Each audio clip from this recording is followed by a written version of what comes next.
Well, it's important to also know the questions that you shouldn't ask during a tarot reading. For instance, talking about health or fertility is strictly off limits, and it is unethical for a psychic to discuss health in a reading unless they are a doctor and have the credentials to be able to speak about health.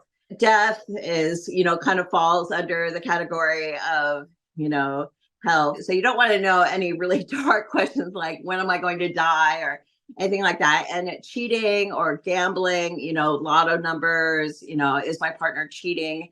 Things that can get somebody else in trouble. You want to keep the questions kind of on your life and what you're doing. And a tarot reading is good about exploring the nature of relationships. But you can also go into the nature of relationships, and you can go into how people are feeling. And also you can go into like, what direction should you go and what kind of options are available for you to look into?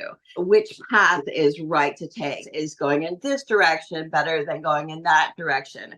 You can talk about what's upcoming in your life, if there's any major hiccups that are coming, or if there's something that you should prepare for that may not necessarily a great option for you. I mean, you can really ask almost anything under the sun in a tarot reading, but the thing about the cards are going to tell you what you need to know as opposed to what you want to know.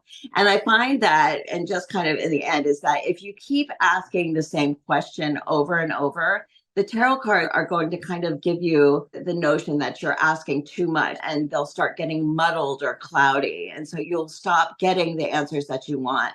And so sometimes you need to accept the answers that come forth and then let time unfold so that they take place in your life.